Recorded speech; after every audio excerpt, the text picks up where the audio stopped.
comment examiner le segment antérieur dans le glaucome? Bon, en fait, un vaste sujet, mine de rien. Merci beaucoup. Voilà mes conflits d'intérêts. Alors, j'ai forcément pris parti et du coup décidé de vous détailler cet examen du segment antérieur en 3 tiroirs, si je puis dire. Le premier examen du patient, quand on fait sa connaissance, qu'est-ce qu'il y a? Il n'y a pas les présentations. Ah, les voilà. Ça y est.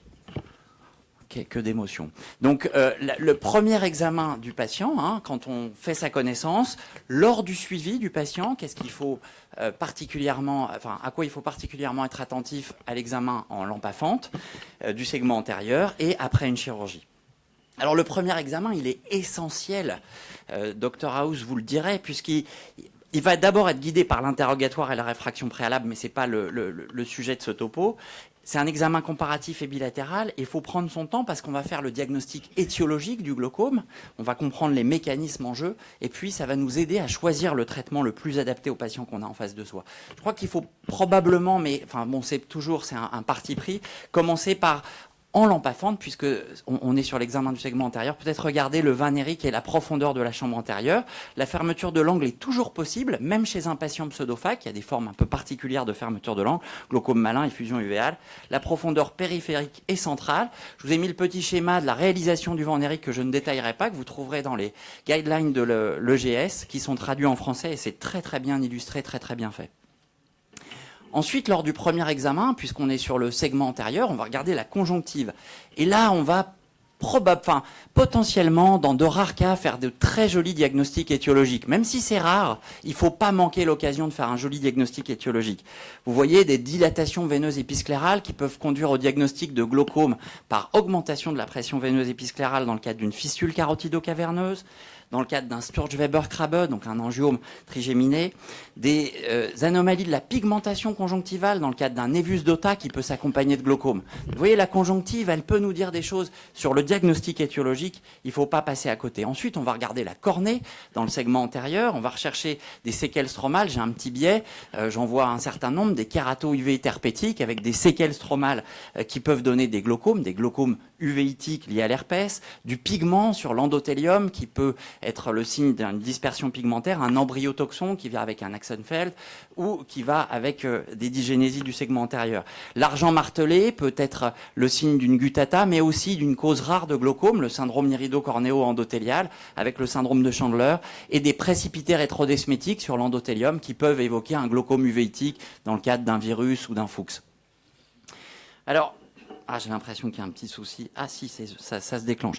Donc, la surface, en général, on a vu la cornée, on a vu la conjonctive, mais la surface plus généralement, on va regarder s'il y a des anomalies de la surface oculaire, notamment, vous voyez, une rosacée. Et là, plus que l'étiologie, c'est plutôt dans le choix du traitement que ça va avoir une influence, puisque un patient qui a une surface altérée, eh bien, on va être plus prompt à lui proposer, par exemple, un traitement par laser si l'angle est ouvert, ou en tout cas, si on veut lui proposer des collyres sans conservateur plutôt. Les lentilles de contact, bien sûr, il faudra les prendre en compte, un clignement abortif, ou alors, dans de rares cas, des sécheresses plus sévères, comme des maladies de Sjögren, où là, vraiment, il faudra à tout prix éviter des agressions supplémentaires de la surface. Alors, ensuite, on a vu la surface, on a vu la cornée, la conjonctive, on va rentrer un petit peu plus profond dans l'œil, dans le segment antérieur, on va regarder l'iris qui constitue une mine d'informations. L'iris, il peut avoir des zones d'atrophie, et ces atrophies-là, elles peuvent avoir toutes sortes de sémiologies, de phénotypes différents. Il y a des atrophies diffuses en rayon de roue dans le syndrome de dispersion pigmentaire, sectorielles dans les uvéites virales, diffuses mais un petit peu mitées dans l'uvéite de Fuchs qui est également virale, ou stromales, unilatérale dans le cadre des syndromes irido-cornéo-endothéliaux, avec là une atrophie essentielle de l'iris. La collerette, elle peut en dire long également. On peut avoir des collerettes avec des dépôts de pseudo-exfoliation, des collerettes avec des nodules de Koep, des collerettes festonnées, vous en avez peut-être croisé dans l'amylose héréditaire à transthyrétine, un ectropion uvéal qu'on peut voir par exemple dans des dysgénésies ou acquis quand il y a des synéchies antérieures.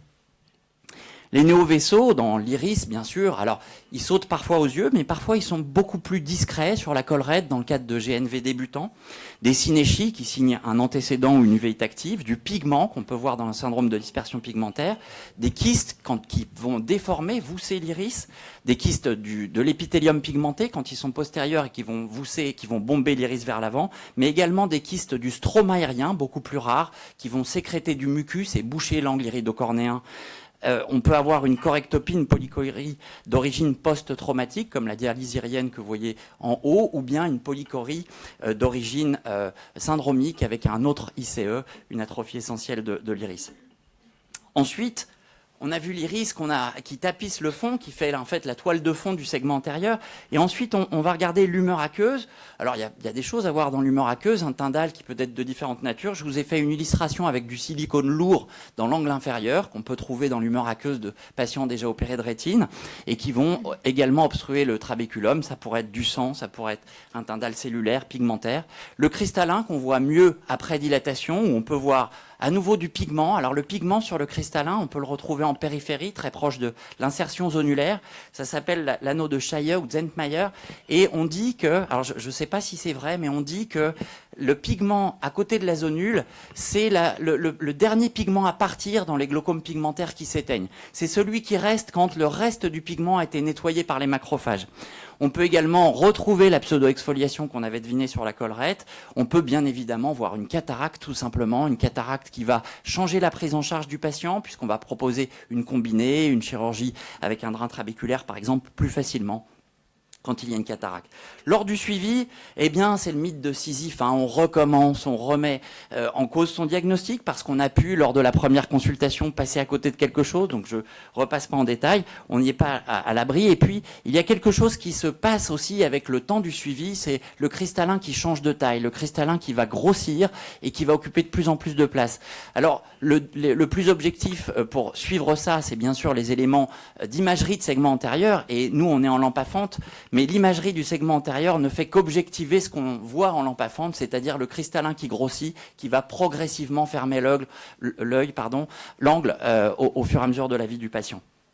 Lors du suivi, on va examiner la surface oculaire très attentivement pour rechercher une toxicité du traitement avec une KPS. Vous voyez la goutte de fluo et encore là le geste qui sauve, une blépharite, une fonte de la graisse orbitaire qu'on voit avec le bimatoprost, une fibrose conjonctivale beaucoup plus rare mais qui peut arriver chez des patients traités au long cours par conservateur.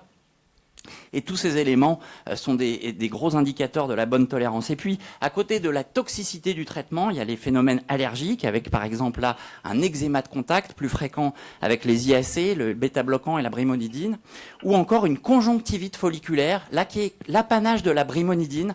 Les conjonctivites folliculaires de la brimonidine, elles ont ça de particulier qu'elles vont atteindre non seulement la conjonctive tarsale, mais aussi le limbe et la conjonctive bulbaire. C'est très particulier.